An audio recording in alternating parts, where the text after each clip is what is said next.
He hunted alone for years, until 10 warriors gave him a new purpose. The late afternoon sun cast long shadows across the rugged terrain of the Montana Territory, 1876. Mason Caldwell adjusted his worn leather hat, squinting at the horizon as he tracked a set of hoof prints leading toward the foothills of the Bighorn Mountains. For 8 years, he had wandered these lands alone, taking bounties where he could find them, hunting game when he couldn't. The war had left him with little taste for company and even less for civilization. "Easy, Shadow," he murmured to his black stallion, patting the animal's muscular neck as they paused at a shallow creek. The horse dipped its muzzle into the clear water, while Mason surveyed their surroundings with the practiced eye of a man who had learned that survival depended on noticing what others missed. At 42, Mason's face was weathered by sun and wind, his dark beard flecked with gray. A jagged scar ran from his left temple to his jaw, a souvenir from a Comanche raid during his cavalry days. His eyes, a striking pale blue, retained a sharpness that belied the weariness in his soul. He dismounted, crouching to examine the tracks more closely. 3 men, he muttered to himself, moving fast, running from something or someone. The Sioux had been increasingly active in these parts since gold was discovered in the Black Hills. The U.S. government's broken promises had ignited a fury among the tribes that even the most seasoned frontiersmen had learned to respect and fear. Mason had been tracking a notorious horse thief named Harlan Jessup for nearly 2 weeks. The bounty on Jessup would keep him in supplies and whiskey for months, but the trail had gone cold near the Wyoming border. These new tracks offered a welcome diversion from what was beginning to feel like a fool's errand. As he remounted Shadow, a distant column of smoke caught his attention. Too large for a campfire, too dark for brush burning. Something substantial was ablaze, and judging by the direction, it was near Fort Kearny, a small trading outpost that served as the last vestige of civilization before the true wilderness began. Mason hesitated, weighing his options. He had no obligation to investigate, no ties to the fort or its inhabitants. The sensible choice would be to continue his hunt for Jessup. But something about the smoke, its sudden appearance, its ominous density, tugged at his conscience. "Damn it all," he growled, turning Shadow toward the smoke. "Let's see what trouble's brewing." The ride to Fort Kearny took less than an hour, but what Mason found made his blood run cold. The small settlement, little more than a trading post with a handful of cabins and a stable, was in ruins. Bodies lay scattered across the dusty ground, some still clutching weapons, others apparently cut down as they fled. The main building smoldered, its roof partially collapsed, black smoke billowing into the clear sky. Mason drew his Winchester rifle from its saddle holster and approached cautiously. Years of hard living had taught him that walking into the aftermath of violence without caution was a quick way to join the dead. He dismounted at the edge of the clearing, tethering Shadow to a pine tree before advancing on foot. The first body he encountered was that of a middle-aged man, his throat cut with brutal efficiency. A trader, judging by his clothing. Nearby lay 2 younger men, presumably laborers or trappers, their bodies riddled with arrows. Mason recognized the distinctive fletching, Cheyenne, not Sioux as he had suspected. As he moved deeper into the devastation, a faint sound caught his attention, a whimper barely audible over the crackling of the still-burning timbers. Following the sound, Mason found a young woman huddled behind a water trough, clutching a blood-stained shoulder. Her eyes widened in terror as he approached. "Easy now," Mason said, lowering his rifle. "I'm not here to harm you." The woman, barely more than 20 by Mason's estimation, stared at him with a mixture of hope and suspicion. "They took them," she whispered, her voice hoarse. "They took the children." Mason felt a chill that had nothing to do with the mountain air. "Who?" "The Cheyenne." She nodded weakly. 10 warriors. They killed everyone who fought back. Took my sister's children and the blacksmith's boy. Her eyes fluttered as shock and blood loss took their toll. "Please, you have to help them." Mason had seen enough violence in his life to last several lifetimes. He had served in the cavalry during the war, had hunted men for money, had watched civilization's slow, brutal crawl across lands that had once belonged to people who understood them far better than any settler ever would. He had no desire to insert himself into another bloody conflict. But as he looked at the young woman's pleading face, something stirred within him, something he had thought long dead. Perhaps it was the memory of his own sister, lost to fever during the harsh winter of '59. Perhaps it was simply the stubborn sense of justice that had kept him alive when better men had perished. "What's your name?" he asked, kneeling beside her and examining her wound. The arrow had gone clean through her shoulder, painful, but not immediately life-threatening if infection could be prevented. "Sarah," she replied. "Sarah Mitchell. My sister and her husband ran the trading post." She glanced toward one of the bodies Mason had passed, and he understood that her family was among the dead. "I'm Mason Caldwell," he said, tearing a strip of relatively clean cloth from a nearby blanket to bind her wound. "I can't promise anything, Sarah, but I'll see what I can do about those children." As he tended to her wound, Sarah described the Cheyenne War Party in detail. Their leader, a tall warrior with a scar across his chest, the direction they had headed, the 3 children they had taken. Mason listened carefully, building a mental picture of his quarry. "They're taking them to their camp near Medicine Wheel," Sarah said. "I've traded with their people before. These warriors, they're renegades. Most of the tribe wants peace." Mason nodded grimly. He knew of Medicine Wheel, an ancient stone structure sacred to many of the Plains tribes. If the Cheyenne War Party was heading there, they would be traveling through some of the most treacherous terrain in the territory, narrow passes, dense forests, and rocky highlands that offered 1,000 places for ambush. After ensuring Sarah could ride, Mason helped her on a shadow and led them to the nearest settlement, a mining town called Prosperity, some 15 miles east. The town's doctor, a gruff former Army surgeon named Hollis, took charge of Sarah's care while Mason gathered supplies. "You're going after them alone?" Hollis asked incredulously when Mason explained his intentions. "That's suicide, Caldwell. Those Cheyenne will lift your scalp before you get within a mile of their camp." Mason checked the action on his Winchester, ensuring it was clean and well-oiled. "Maybe, but someone has to try." Hollis shook his head. "I could send word to Fort Laramie. The Army could dispatch a patrol. In 2 weeks, maybe 3, Mason interrupted. "Those children don't have that kind of time." He loaded his saddlebags with ammunition, jerky, and hardtack. Besides, a cavalry charge would just get them killed faster.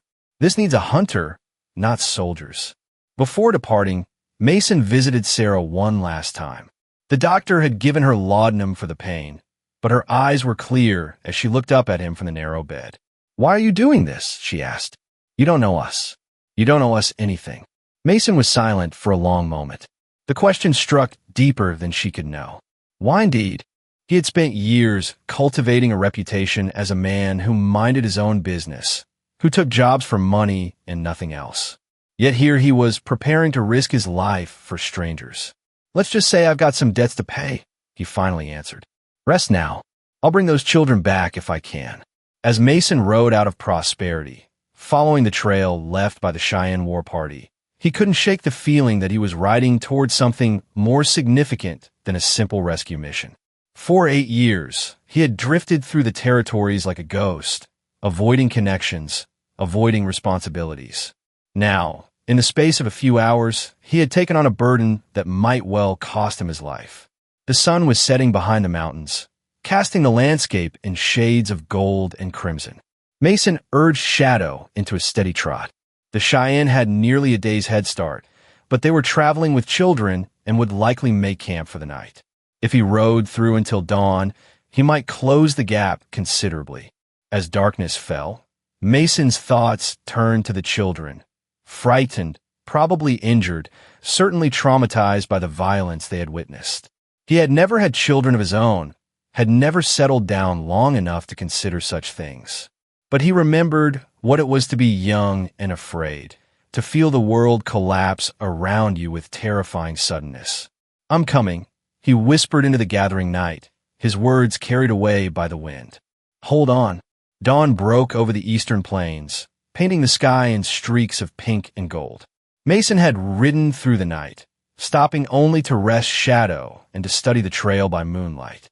The Cheyenne war party was moving quickly but not covering their tracks. Either they didn't expect pursuit, or they didn't fear it. 10 warriors against 1 man were odds that favored confidence. Mason paused at a shallow stream to let Shadow drink and to refill his canteen. The trail led northwest, toward the foothills where the terrain would become increasingly difficult. He splashed cold water on his face, trying to wash away the fatigue of a sleepless night.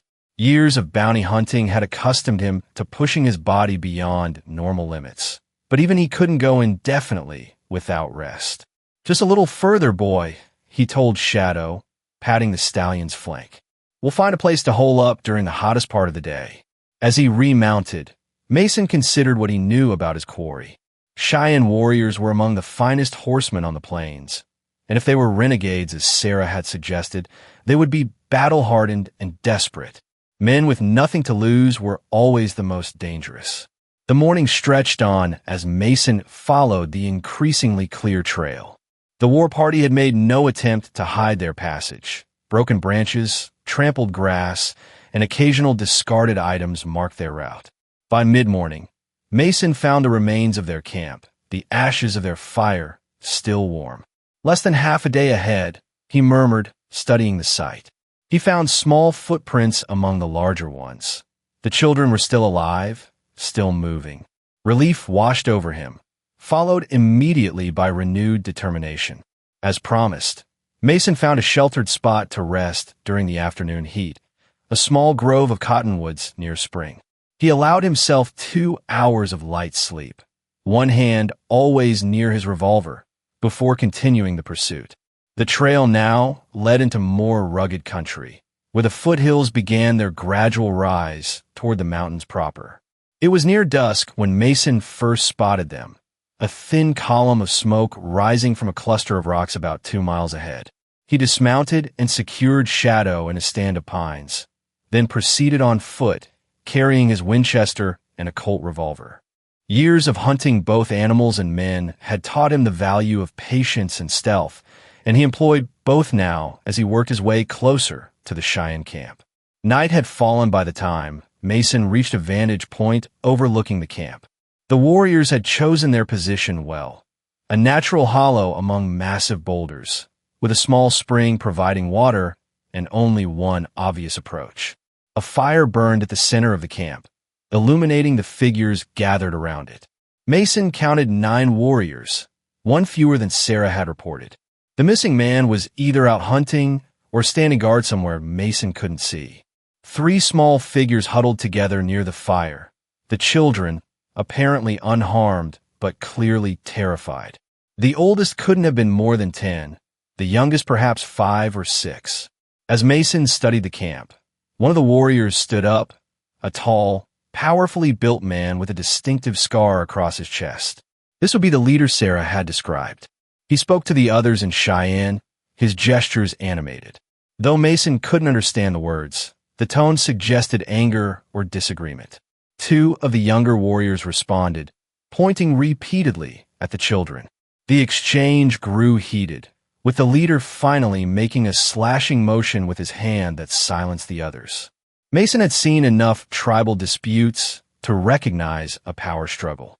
Whatever the renegades' original purpose in attacking the trading post, not all of them were comfortable with taking children captive. Mason settled in to wait, watching as the camp prepared for the night. The children were given food and water, but remained bound by their wrists. 2 warriors took up positions as sentries, one at the camp's entrance and another on a rocky outcropping above.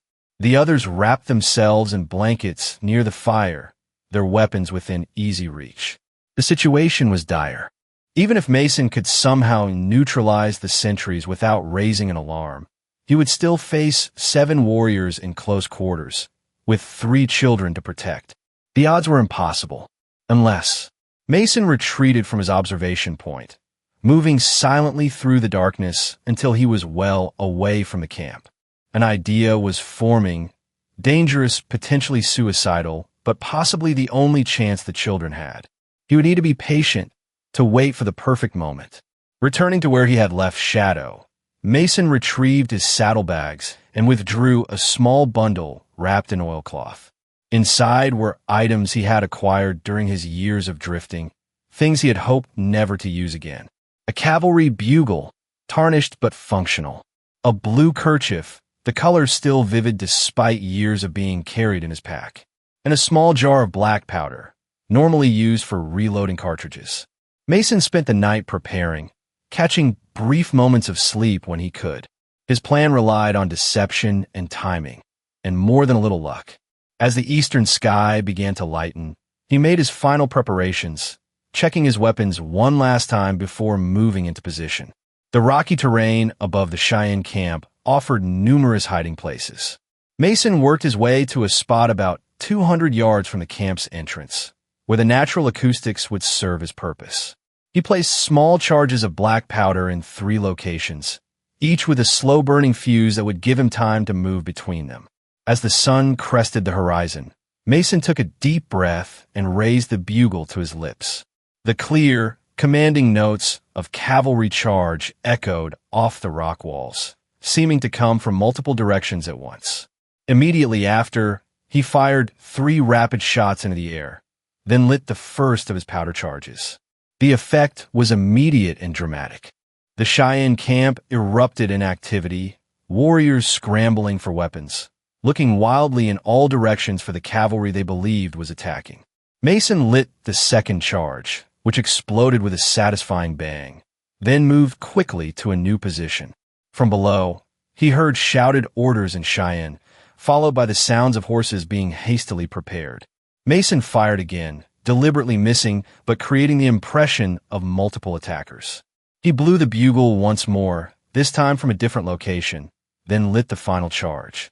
The deception was working. Through his field glass, Mason could see the warriors in disarray, some arguing, others preparing to flee. The leader was gesturing toward a narrow ravine that offered an escape route away from the perceived cavalry attack. This was the moment Mason had been waiting for. As the warriors began moving toward the ravine, pushing the frightened children ahead of them, Mason made his move.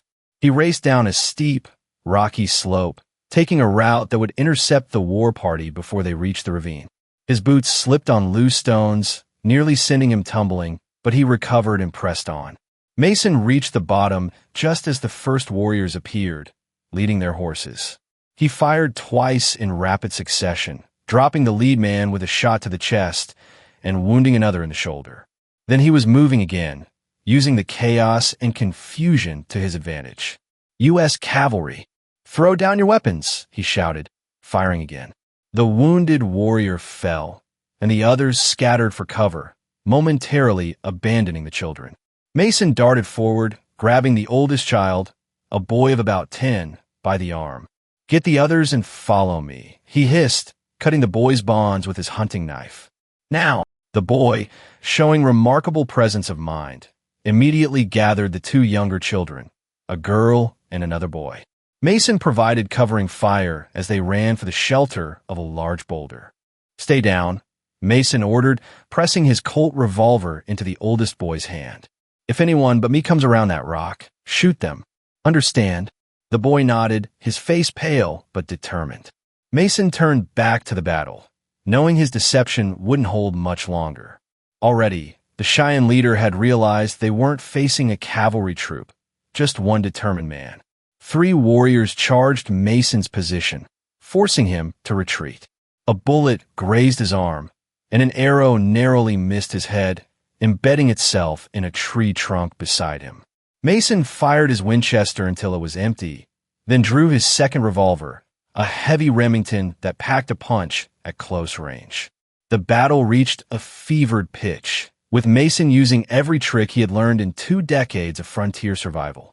He circled, doubled back, fired and moved, creating the illusion of multiple defenders. 2 more warriors fell to his accurate shooting, but the others were closing in. A warrior leaped at Mason from behind a rock, swinging a war club.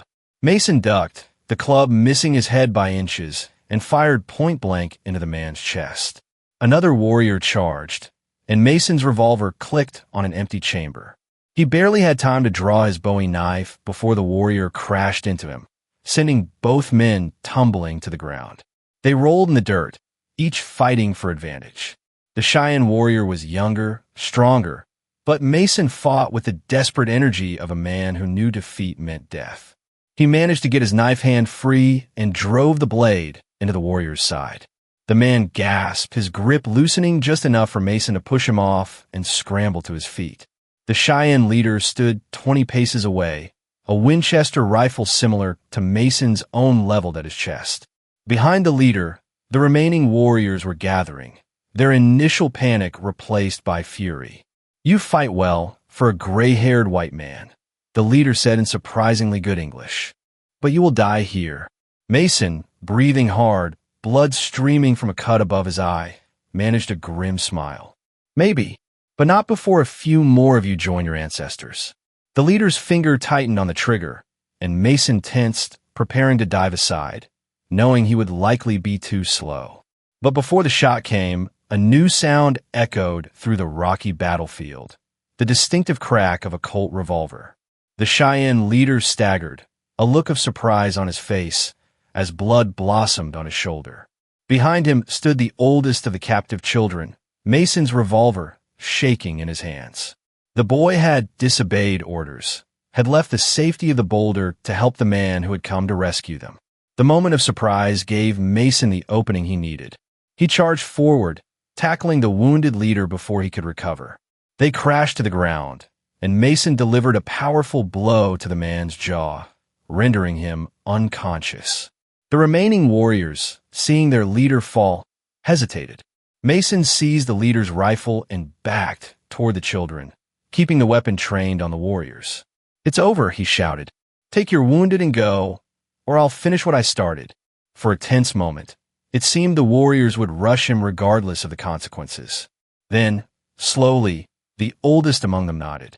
They gathered their wounded comrades and, casting venomous glances at Mason, retreated toward their horses. Mason waited until they were mounted before allowing himself to relax slightly. The oldest boy was still holding the revolver, though it now hung at his side. "That was a foolish thing to do," Mason said, taking the weapon gently from the boy's hands. "Brave, but foolish. You were going to die," the boy replied simply. "My pa always said you help folks who help you." Mason felt something tighten in his chest, an unfamiliar sensation after years of emotional numbness. "Your pa sounds like a wise man." "He was," the boy said quietly. "They killed him at the trading post." Mason put a hand on the boy's shoulder, finding no words adequate for the moment. The younger children emerged from their hiding place, the little girl running to embrace her older brother, the younger boy hanging back shyly. "Are you really cavalry?" the girl asked, looking up at Mason with tear-stained but hopeful eyes. Mason shook his head. "No, little one, just a man who happened to be passing by." He glanced at the retreating Cheyenne, who had disappeared over a ridge. "We should get moving. They might change their minds once they've had time to think." After retrieving Shadow and his gear, Mason helped the children mount. The oldest boy, who introduced himself as Thomas Mitchell, Sarah's nephew, rode behind Mason. The two younger children, Emma and James, shared Shadow's saddle in front of him. They were tired, frightened, and traumatized by what they had witnessed, but they were alive. As they rode away from the battlefield, Mason felt a strange sense of purpose that had been absent from his life for a very long time. These children had lost everything: their homes, their parents, their sense of safety. He recognized in their eyes the same haunted look he had carried since the war. "Where are we going?" Thomas asked as they descended from the foothills onto the open plain. "Prosperity," Mason replied. "Your Aunt Sarah is there. She's hurt, but she'll recover." And after that, the boy pressed. Mason had no answer. The children would need a home, people to care for them. Sarah might take them in, but she was young, injured, and likely without resources after the destruction of the trading post.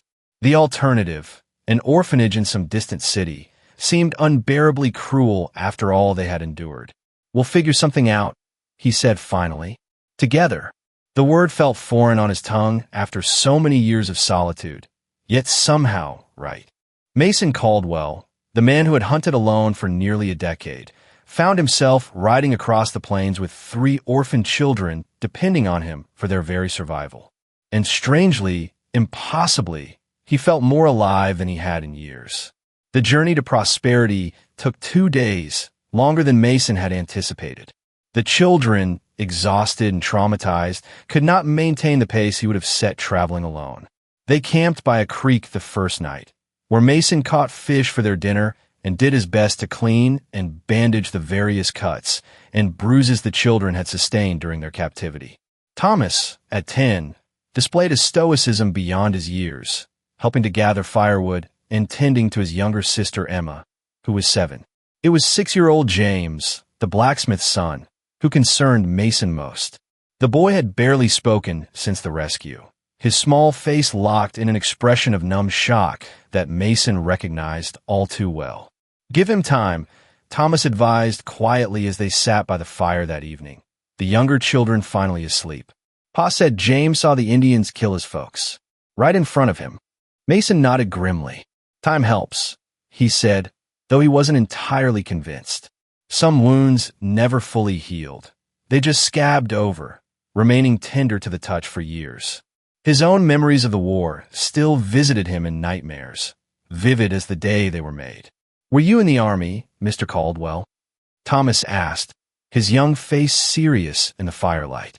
"For real, I mean not just pretending like today." Mason hesitated, then nodded. "Cavalry. A lifetime ago. Is that how you got that scar?" The boy pointed to Mason's face. "No," Mason replied, unconsciously touching the jagged line that ran from temple to jaw. "That came later. Comanche raid near Fort Griffin." Thomas considered this information with the gravity of a much older person. "You fought Indians before then?" "I fought a lot of people, son. White, Indian, Mexican." Mason poked at the fire with a stick, watching the sparks rise into the dark sky. "After a while, you realize most fights aren't worth having. Then why did you come after us?" The question was simple, direct, cutting to the heart of something Mason himself had been pondering. "Because some fights are worth having," he answered finally. "Because sometimes doing nothing is worse than doing something, even if that something might get you killed." Thomas nodded, as if this made perfect sense to his young mind. "My pa said something like that once." Right before the boy's voice trailed off, his momentary maturity giving way to the grief that was never far below the surface. Mason moved to sit beside him, placing an awkward hand on the boy's shoulder. He had little experience comforting children, or anyone for that matter. Years of solitude had left his social skills rusty at best. "Your pa died trying to protect you and your family," he said quietly. "That's not a bad way to go when your time comes." Thomas leaned slightly against Mason's side, the contact tentative but seeking comfort. "Will the Indians come after us again?" Mason considered lying, then thought better of it. The boy had seen too much to be shielded with pleasant falsehoods. "They might, but we'll be in prosperity tomorrow, and there are enough men there to discourage another attack." This seemed to satisfy Thomas, and soon the boy's breathing deepened as he joined his sister and James in sleep. Mason remained awake, rifle across his knees, keeping watch through the long night hours. His thoughts were troubled, not just by the immediate danger of pursuit, but by the uncertain future that awaited these children. Sarah Mitchell might recover from her wound, but could she support 3 children? Would relatives come forward to claim them? If not, what would become of them in a frontier that was harsh even for adults? The questions plagued Mason, refusing to resolve themselves into answers. By mid-morning of the second day, they reached prosperity. The mining town was bustling with activity, wagons and riders moving along the main street, the stamp mill at the north end of town pounding rhythmically. Mason guided Shadow directly to Dr. Hollis's office, a 2-story frame building with a small sign identifying it as both medical practice and apothecary. The reunion between Sarah and the children was emotional, the young woman embracing her niece and nephew with her good arm, tears streaming down her face. Even James seemed to respond, allowing Sarah to hug him briefly before retreating back to the silent watchfulness that had characterized him since the rescue. "You did it," Sarah said to Mason, her voice thick with gratitude. I almost can't believe it. One man against 10 Cheyenne warriors. Mason shrugged uncomfortably and used a praise. Luck and trickery, mostly, and your nephew helped. He nodded toward Thomas, who stood a little straighter at the acknowledgement. Dr. Hollis insisted on examining the children and treating Mason's various cuts and bruises. You look like you've been dragged behind a horse for a mile, the doctor commented as he cleaned a deep gash on Mason's forearm. Feels about the same, Mason admitted. The adrenaline of the fight and the subsequent journey had masked the worst of his injuries, but now that they were safe, his body was demanding payment for the abuse it had endured. After the doctor finished, Mason found himself at loose ends. His self-appointed mission was complete. The children were safe, reunited with their aunt. The logical course would be to collect Shadow from the livery where he had left the stallion, resupply, and continue his interrupted hunt for Harlan Jessup. Instead, he found himself accepting Sarah's invitation to stay for dinner at the small room she had rented above the town's general store. The meal was simple: beans, salt pork, and biscuits, but it was the first home-cooked food Mason had eaten in months, perhaps years. I've been thinking, Sarah said as they finished eating, the children already in bed in the small adjoining room, about what happens next. Mason nodded, waiting for her to continue. My arm will heal given time. Dr. Hollis says I was lucky, no major damage. But I can't support 3 children, not right away. She twisted her napkin in her hands, a gesture of anxiety. I've been talking with Mrs. Holloway. She runs the boarding house. She's offered me a position as a cook and housekeeper once I'm well enough. It would include room and board for me and the children. Sounds like a good arrangement, Mason said, relieved that at least this problem had a solution. Sarah nodded, but her expression remained troubled. The thing is, Mr. Caldwell. Mason, he interrupted. After all this, I think we could dispense with formalities. She smiled briefly. Mason, the thing is, it will be at least 3 weeks before I can work properly. Mrs. Holloway is being very generous, but she can't afford to keep 4 people who aren't contributing for that long. Mason understood immediately. You need money to tide you over. Just a loan, Sarah said quickly. I'll pay back every cent once I'm working. Mason reached for his wallet without hesitation. He had collected several bounties in the past months, and while he wasn't wealthy, he had enough to spare. He counted out $50, a substantial sum on the frontier, and placed it on the table. This should help with immediate needs, he said. No need to pay it back. Sarah's eyes widened at the amount. I can't accept this. It's too much.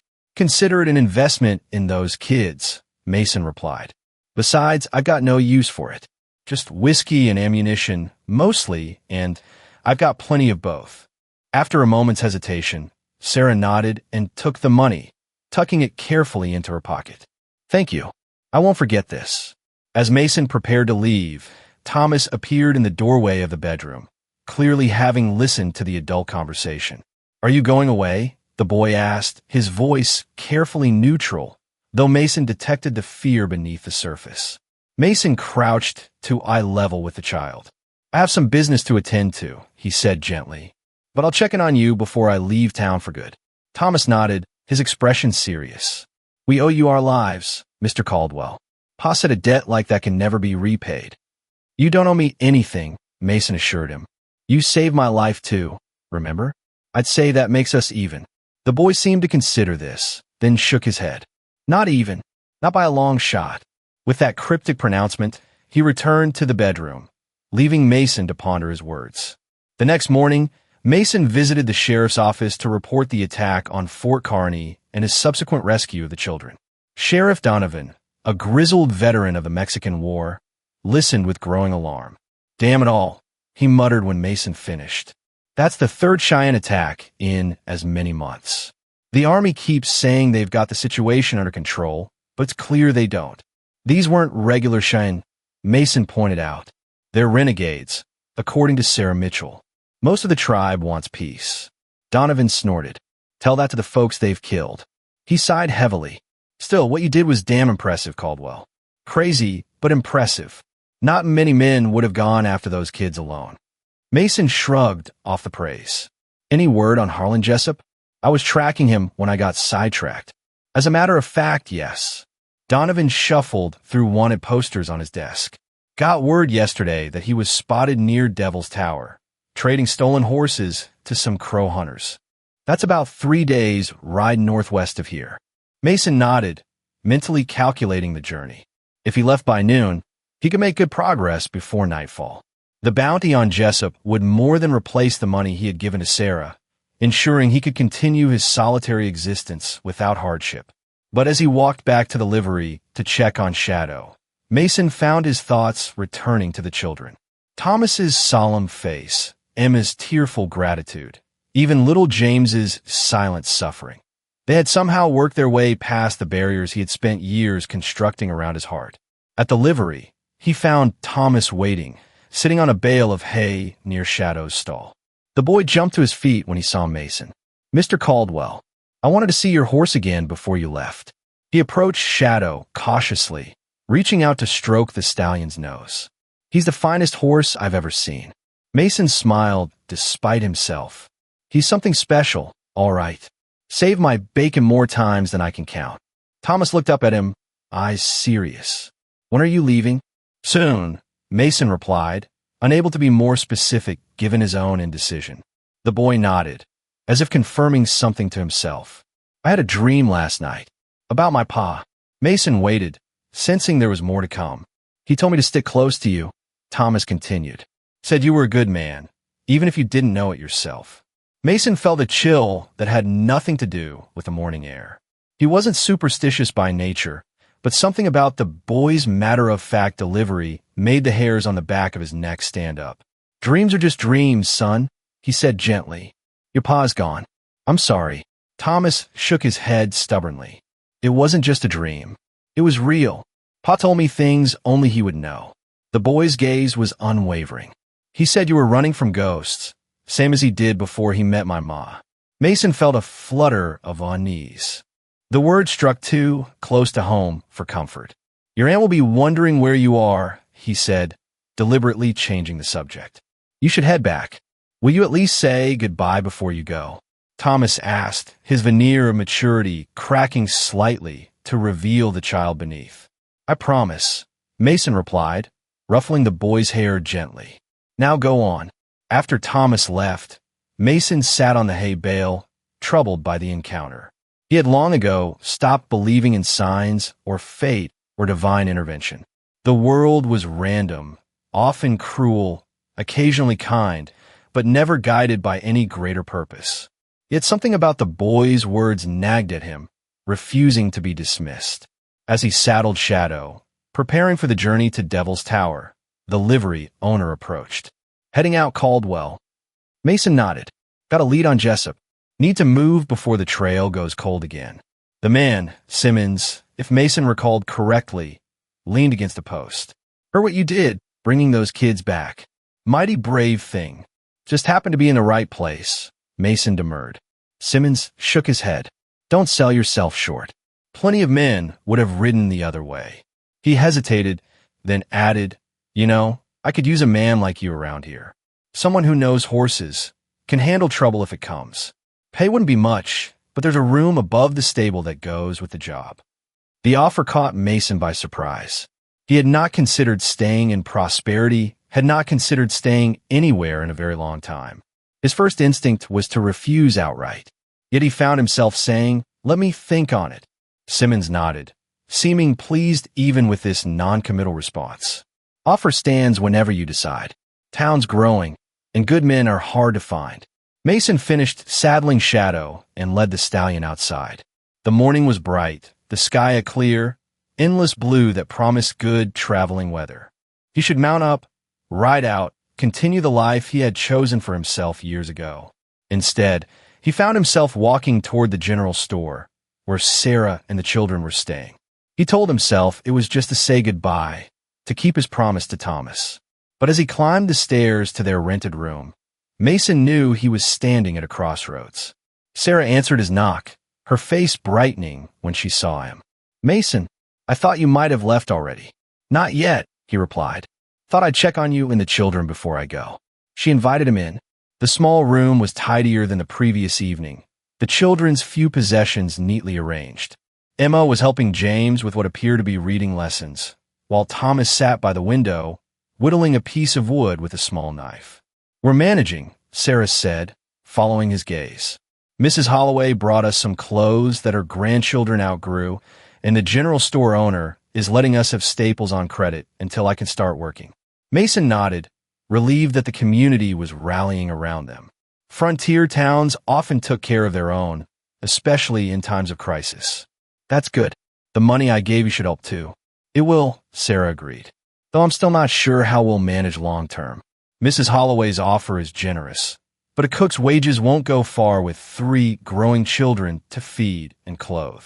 Mason hesitated, then found himself saying, "Simmons at the livery offered me a job. Said the town's growing, needs good men." Sarah's eyes widened slightly. "Are you considering it?" "I don't know," Mason admitted. "Been on my own a long time. Not sure I remember how to stay in one place." The children had noticed his presence now. Emma waved shyly, while Thomas abandoned his whittling to join the adults. Even James looked up from his book, his solemn eyes fixed on Mason. "You're leaving today?" Thomas asked, his tone carefully neutral. Before Mason could answer, the door burst open, and Sheriff Donovan rushed in, his face grim. "Caldwell, thank God you're still here. We got trouble." Mason tensed, hand instinctively moving toward his revolver. "What kind of trouble?" "Riders coming," Donovan said, breathing hard. "About 20 of them, approaching from the east. Cheyenne warriors, from the looks of it." Mason's blood ran cold. "The same ones from Fort Kearney?" "Can't say for sure, but seems likely. They might be tracking you and the children." Donovan glanced at the 3 small faces that had gone pale with fear. "Town's organizing a defense, but we're short on fighting men. Most of the miners are up at the diggings." Mason nodded grimly. "How long do we have?" "An hour, maybe less. They're moving fast." The sheriff turned to go. "Meet me in my office when you're ready. We're distributing ammunition and setting up positions." After Donovan left, a heavy silence fell over the room. Sarah moved to gather the children close, her good arm encircling Emma and James, while Thomas stood rigid, his young face set in lines of determination. "They've come for us, haven't they?" the boy asked quietly. Mason couldn't lie. "Probably. They lost face when one man took their captives. They'll want revenge." Sarah's face was pale but resolute. "What do we do?" For a brief, selfish moment, Mason considered his options. He could slip away, ride hard in the opposite direction. The Cheyenne were after him and the children, not the town itself. His departure might spare prosperity the worst of their wrath. But even as the thought formed, he rejected it. Running now would mean abandoning these children twice, once to the Cheyenne and once to a future without someone to protect them. It would mean proving himself the coward he had sometimes feared he was, a man who drifted through life avoiding connections because they required courage of a different sort than facing a gun. "You and the children stay here," Mason said firmly. "Barricade the door after I leave. Don't open it for anyone but me or the sheriff." "What are you going to do?" Sarah asked, her voice barely above a whisper. Mason checked his revolver, ensuring all chambers were loaded. "What I should have done at Fort Kearney. Finish this fight properly." Thomas stepped forward, his small hand reaching for Mason's arm. "I'm coming with you." "No," Mason and Sarah said simultaneously. "But I can help," the boy insisted. "I can shoot. Pa taught me." Mason crouched to eye level with Thomas. "I know you can, son. You proved that when you saved my life. But your job now is to protect your aunt and the little ones if something happens to me and the others." The boy's eyes filled with tears, but he nodded, accepting the responsibility. Mason squeezed his shoulder, then stood to address Sarah. "If things go badly," he said quietly, "there's a back staircase. Get the children to the church at the edge of town. The cellar there is deep with a heavy door." Sarah nodded, her eyes showing understanding of what he wasn't saying, that if the town's defense failed, hiding might be their only chance. Mason turned to go, but before he could reach the door, small arms wrapped around his waist. He looked down to see James, the silent, traumatized 6-year-old, hugging him fiercely. "Come back," the boy whispered, his first words since the rescue. Something broke open in Mason's chest, a dam that had held back emotions for longer than he could remember. He knelt and embraced the child properly. "I'll do my best, little man," he promised. Then, including all of them in his gaze, "I'll do my best for all of you." Outside, Prosperity had transformed from a bustling mining town to an armed camp. Men with rifles and shotguns moved purposefully between buildings, setting up barricades, positioning themselves at windows and rooftops. Women and children were being evacuated to the church or the mine entrances at the north end of town. Mason found Sheriff Donovan at his office, where a group of about 15 men had gathered. The sheriff was issuing instructions, pointing to a crude map of the town spread on his desk. "Caldwell," Donovan acknowledged as Mason entered. "Glad you're with us. We've got about 25 men total, counting you.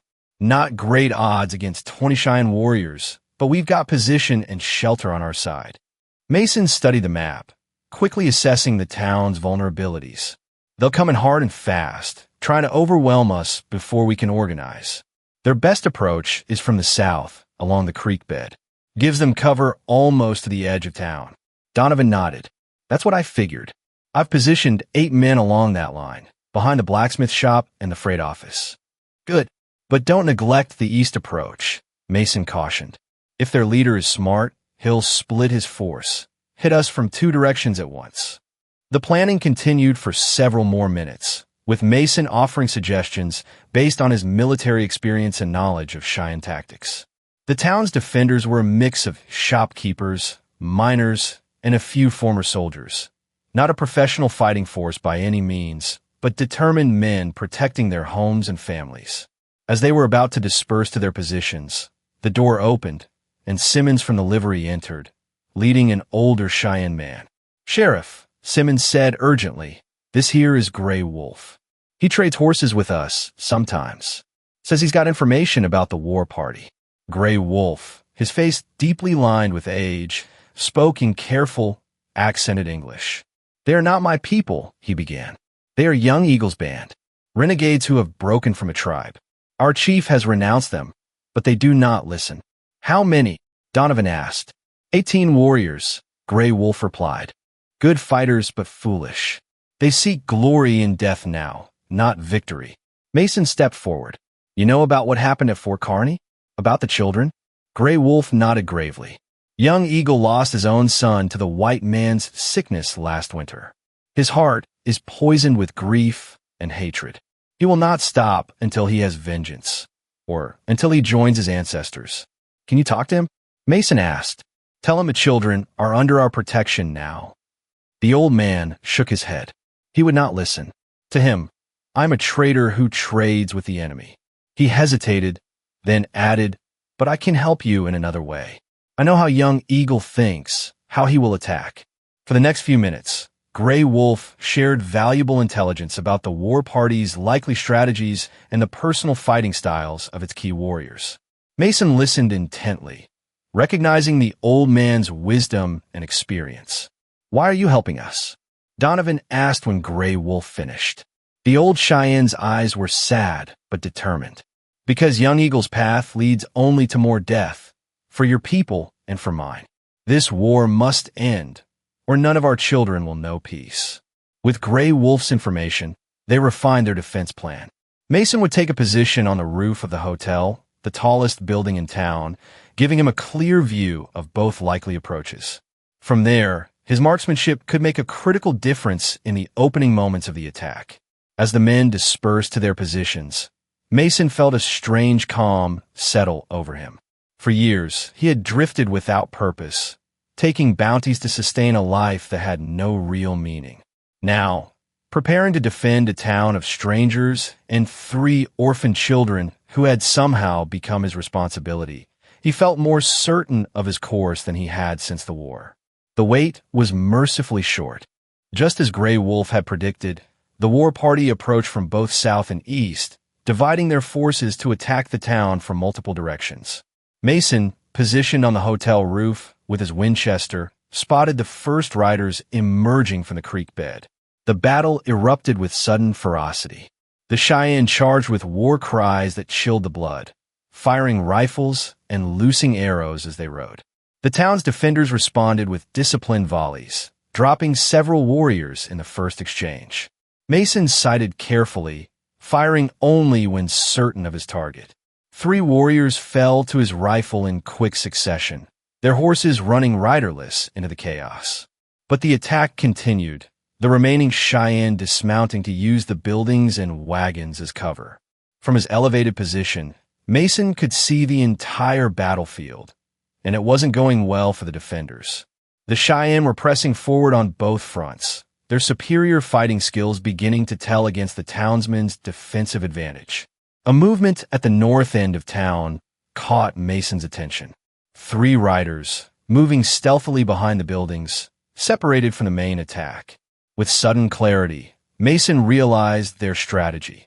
While the main force engaged the town's defenders, this smaller group would circle around to strike at unprotected targets. Targets like Sarah and the children. Mason fired at the riders, but the distance was too great for accuracy. Without hesitation, he abandoned his position, racing down the hotel's back stairs and out into the street.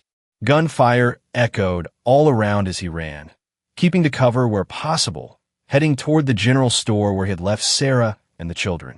He was halfway there when a mounted warrior appeared at the intersection ahead, blocking his path.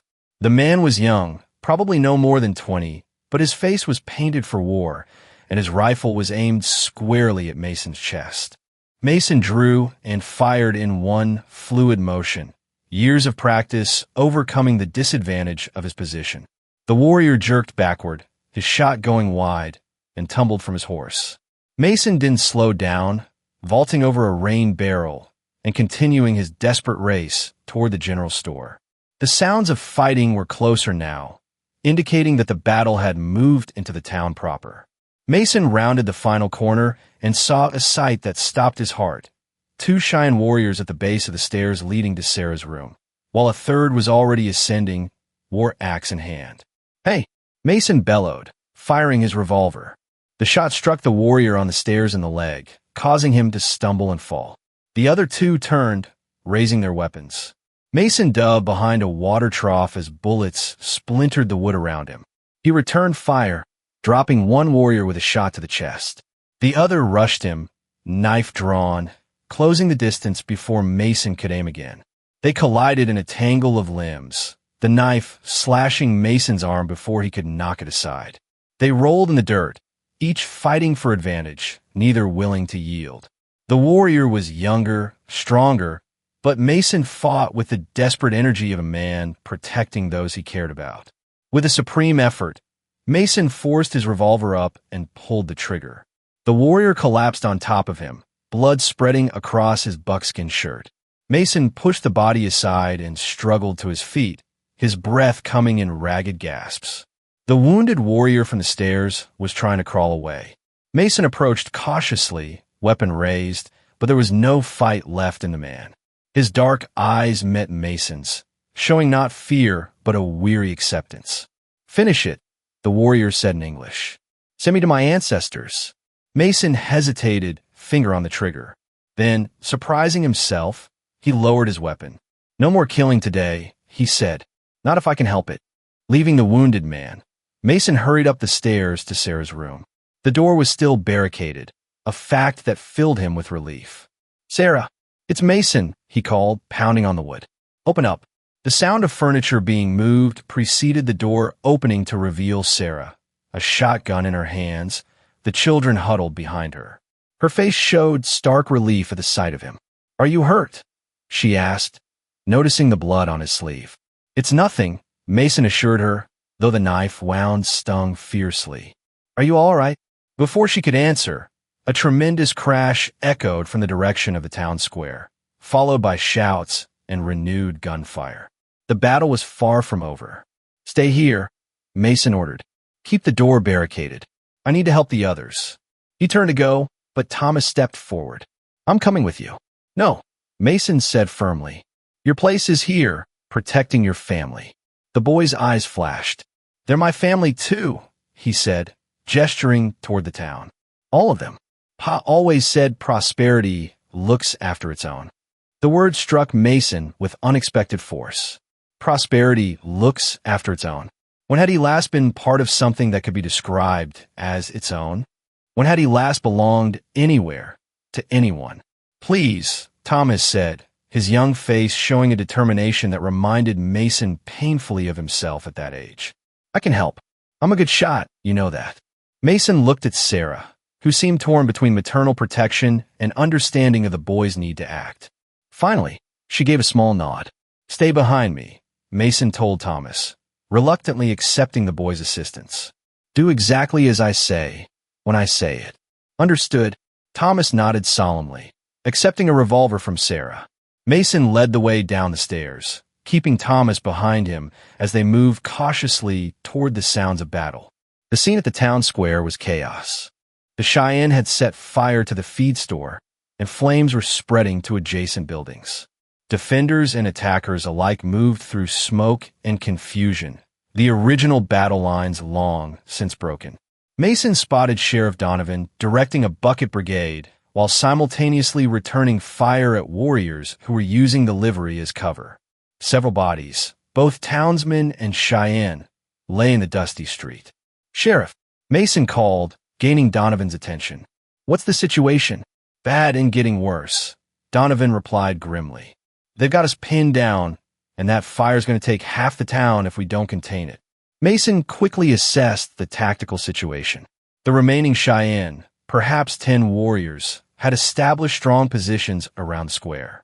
A frontal assault would be suicide, but they couldn't wait for the fire to force them to abandon their positions.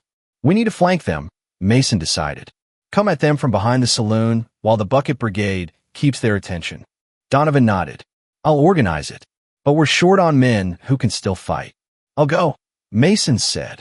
Thomas and I can circle around through the alley behind the barber shop. The sheriff looked dubiously at Thomas, but didn't argue. Time was of the essence. Take Wilson and McKendrick with you, he said, gesturing to 2 men nearby. The rest of us will keep them busy from this side. The small group moved out, using the smoke and confusion as cover as they worked their way around to the Cheyenne's flank. Thomas stayed close to Mason, his young face set in lines of determination that belied his years. Remember, Mason told him quietly, your job is to stay safe. No heroics. They reached position behind the saloon, which gave them a clear view of the Cheyenne warriors' backs as they focused on the defenders near the burning feed store. Mason signaled to Wilson and McKendrick, indicating they should spread out to create a crossfire. On my shot, Mason whispered to Thomas. Aim for the one in the red shirt. Can you do that? Thomas nodded, raising his revolver with hands that trembled slightly, but steadied as he took aim. Mason was about to give the signal when a powerful voice rang out from the center of the square. Enough! All eyes turned to see Gray Wolf standing in the open, his hands raised to show he carried no weapons. Beside him stood a tall Cheyenne warrior with a distinctive scar across his chest. Young Eagle, the leader of the war party.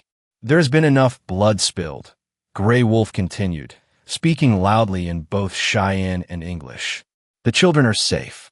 They have new protectors now.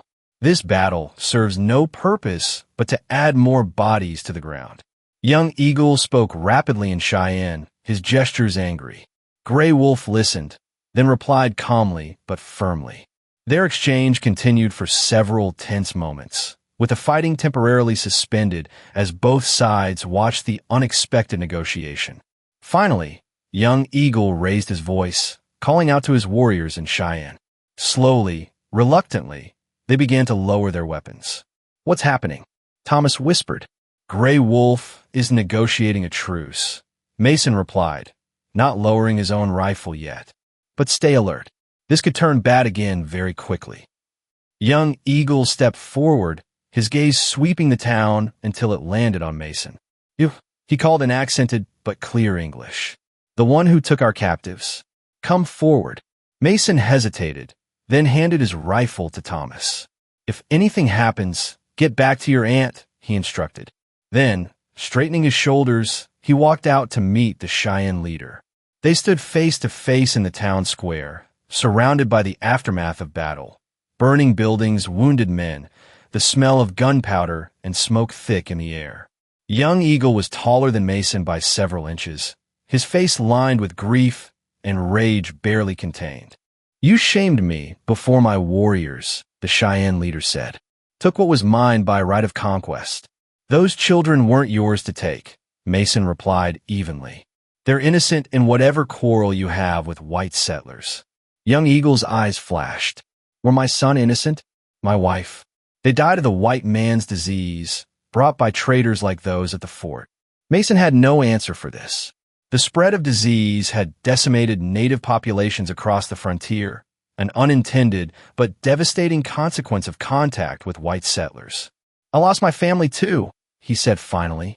"Not to disease, but to war. I know what that grief can do to a man." Something shifted in young Eagle's expression, not softening, exactly, but a recognition of shared experience. "The old one," he said, gesturing to Gray Wolf, "says the tribe will cast us out if we continue this fight. Says we bring destruction on all Cheyenne with our raids." "He's probably right," Mason acknowledged. "The army won't distinguish between your band and other Cheyenne. They'll punish all for the actions of a few." Young Eagle was silent for a long moment, his internal struggle visible on his face.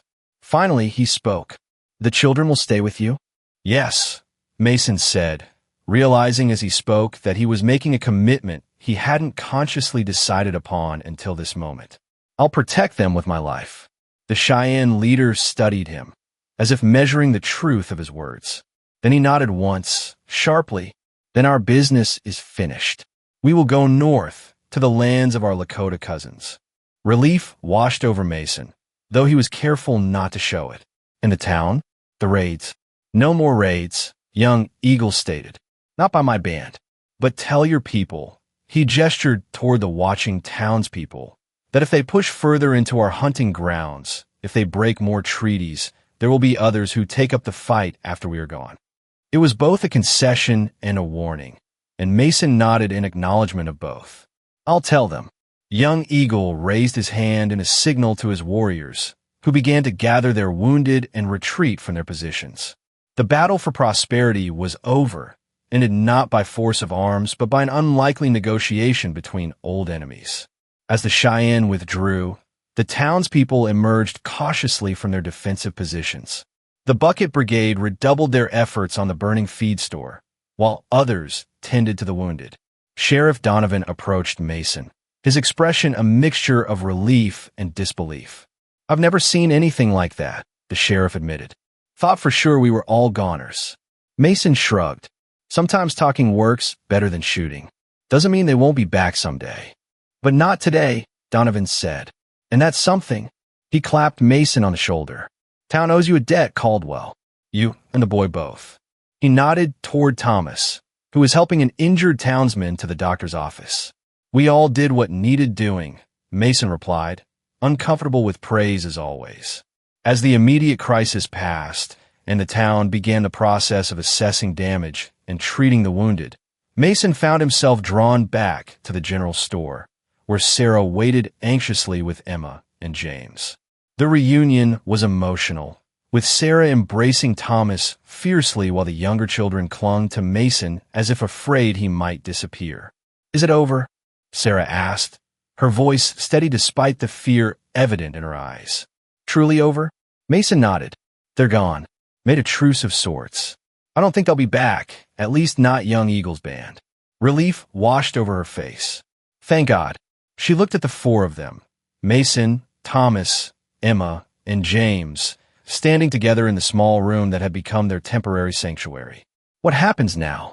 It was the question Mason had been asking himself since the moment he decided to pursue the Cheyenne War Party. What happened now? Did he continue his solitary existence, drifting from bounty to bounty? Did he accept Simmons's offer of employment at the livery? Or was there another path, one he hadn't considered before? Thomas looked up at him, the boy's eyes showing a wisdom beyond his years. "You're staying, aren't you, Mr. Caldwell?"